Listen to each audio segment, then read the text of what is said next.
Hello everyone.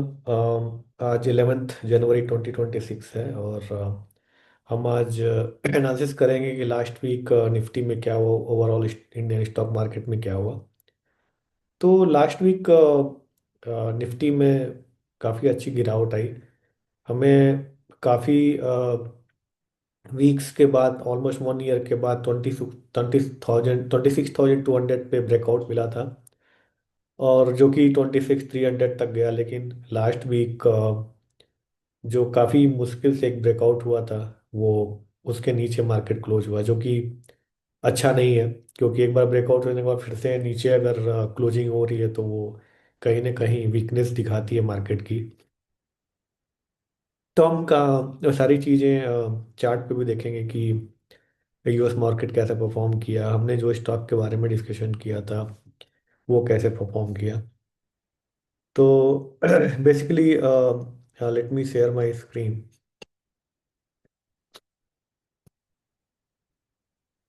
तो सबसे पहले हम निफ्टी का ही चार्ट देखते हैं।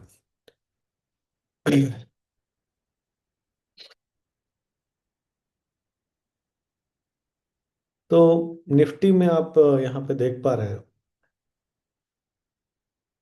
कि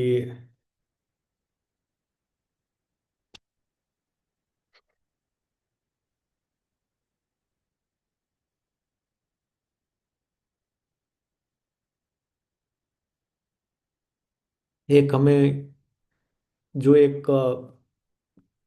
2024 सितंबर में जो एक टॉप बना था, वो उसका हमें ब्रेकआउट मिला था। लेकिन वो ब्रेकआउट ज़्यादा दिन तक नहीं रह पाया, और हम देख पा रहे हैं कि एक गिरावट हमें लास्ट वीक देखने को मिली। और यहाँ पर हम एक एम पैटर्न भी देख पा रहे हैं। अगर आप क्लोजली यहाँ देखो तो एक एम पैटर्न भी दिख रहा है, जो कि कभी भी किसी भी चार्ट पे, किसी भी टाइम फ्रेम पे, डेली, वीकली या मंथली में अगर एम पैटर्न बनता है तो, जैसे डब्लू पैटर्न होता है तो वो एक बुलिश का सिग्नल होता है, लेकिन एम पैटर्न हमेशा बेयरिश का सिग्नल होता है। जब यहाँ पर आप एक एम पैटर्न, तो ये इसके इसका भी ब्रेकडाउन यहाँ पे दिख रहा है। तो निफ्टी में एक वीकनेस तो हमें दिख रही है।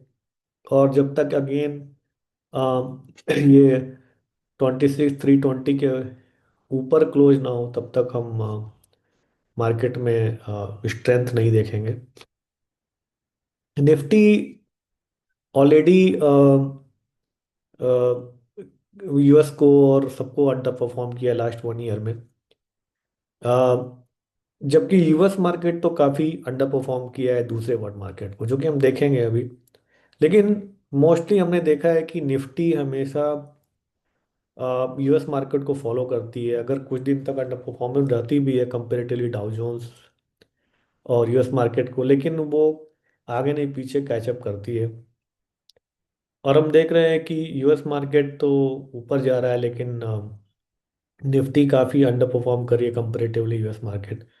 लेकिन ये साल हमें उम्मीद करनी चाहिए कि ये अंडर परफॉर्मेंस कहीं ना कहीं ख़त्म होगी, क्योंकि ये बहुत लंबे समय तो हमने नहीं देखा है। काफ़ी समय अंडर परफॉर्म करती है, देन अगेन जैसे यूएस मार्केट परफॉर्म करते हैं उसी डायरेक्शन में भी चलने लगती है। तो बेसिकली हम निफ्टी में तो यही देख रहे हैं कि निफ्टी में तो एक गिरावट हम देख रहे हैं, और जो एक ब्रेकआउट मिला था उसके नीचे क्लोज हो गया है मार्केट। उसके बाद हम देखते हैं निफ्टी स्मॉल कैप। अब निफ्टी स्मॉल कैप में प्रॉब्लम ये है कि जहाँ पे हमें निफ्टी में काफ़ी ऑलमोस्ट 1 ईयर के बाद ब्रेकआउट मिला, लेकिन स्मॉल कैप इंडेक्स तो उस समय भी, जब निफ्टी बढ़ रही थी उस समय भी अंडर परफॉर्म ही कर रहा था, इसमें कोई स्ट्रेंथ नहीं थी। लेकिन गिरावट में ये पूरा कंट्रीब्यूट कर रहा है, और इसमें भी एक अच्छी खासी गिरावट है। तो यहाँ से हमें कोई भी पॉजिटिव चीज़ें नहीं दिख रही हैं स्मॉल कैप में। अ, इसके बाद हम देखते हैं निफ्टी बैंक।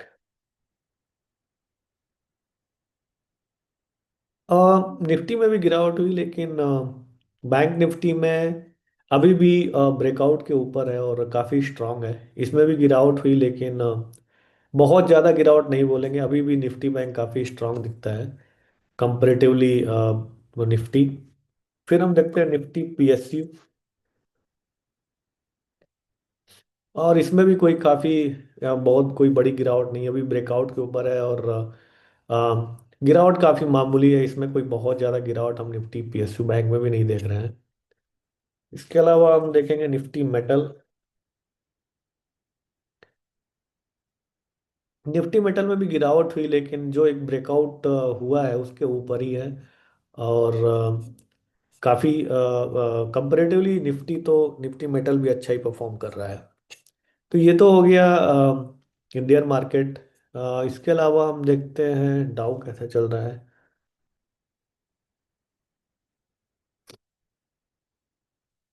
अब जहाँ पे इंडियन मार्केट न परफॉर्म करे, वहीं पे डाउ तो अपने ही डायरेक्शन में चल रहा है ऑलमोस्ट। 50,000 होने के, 50,000 भी हो जाए नेक्स्ट वीक या आने वाले वीक्स में तो कोई सरप्राइज नहीं होगा। तो डाउ जोन्स से तो, यूएस मार्केट से तो कोई प्रॉब्लम नहीं है। इसके अलावा हम देखते हैं कि नैस्डैक। अब नैस्डैक तो एक 23,627 का हाई बनाने के बाद उसके बाद से वही रेसिस्टेंस पे और वही कंसोलिडेट हो रहा है, लेकिन इसमें भी कोई भी कमजोरी के साइंस नहीं है। और ये भी धीरे धीरे ऊपर जाने के लिए पर डायरेक्शन में ही बढ़ रहा है। इसके अलावा हम देखते हैं यूएसटी आईएनआर का चार्ट।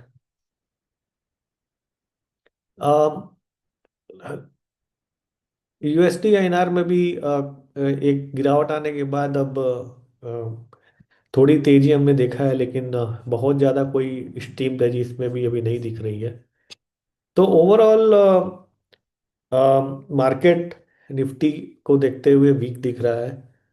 और बजट भी आने वाला है, हो सकता है कि जो भी ये टैरिफ और ये सबके इशू चल रहे हैं, कुछ बजट में कुछ सिग्निफिकेंट स्टेप लिए जाए जो मार्केट को सपोर्ट करे। और बजट के पहले कुछ रैली बने। लेकिन जो मार्केट में जो अंडर परफॉर्मेंस है हो सकता है, और चीज़ों को देखते हुए कुछ डायरेक्शन मिल सकता है बिफोर बजट। इसके अलावा हम देखते हैं जो हमने स्टॉक के चार्ट देखे थे, लाइक कनारा बैंक मैंने कई वीक से इसको डिस्कस किया था। और ये पीएसयू बैंक का है। तो इसमें गिरावट आई, लेकिन काफ़ी बहुत छोटी गिरावट थी, और ये अभी भी स्ट्रांग चल रहा है। तो इस पे हमको आई रखनी चाहिए। इसके अलावा हमने इंडियन बैंक भी स्टडी किया था। इंडियन बैंक भी 875 का हाई लगाने के बाद एक 770 लो के बाद फिर से ऊपर के साइड चलना शुरू हो गया ये। और ये भी पीएसयू बैंक है, तो जैसे कि पीएसयू बैंक में काफ़ी स्ट्रांगनेस दिख रही है, तो ये जो भी पीएसयू बैंक के स्टॉक्स हैं वो अच्छा परफॉर्म कर सकते हैं आगे वाले दिनों में। इसके अलावा हमने हिंदुस्तान कॉपर का भी डिस्कशन किया था। अब यहाँ पे इतनी गिरावट आने के बाद हिंदुस्तान कॉपर 540 का हाई लगाने के बाद अभी 520 पे ट्रेड कर रहा है। तो इसमें भी कोई बहुत ज़्यादा वीकनेस नहीं दिख रही है। और अगर मार्केट थोड़ा भी स्ट्रांग होता है तो इन इन सब स्टॉक्स में हमें तेजी दिख सकती है। बेसिकली हमको पीएसयू बैंक्स और मेटल्स में ध्यान देना चाहिए।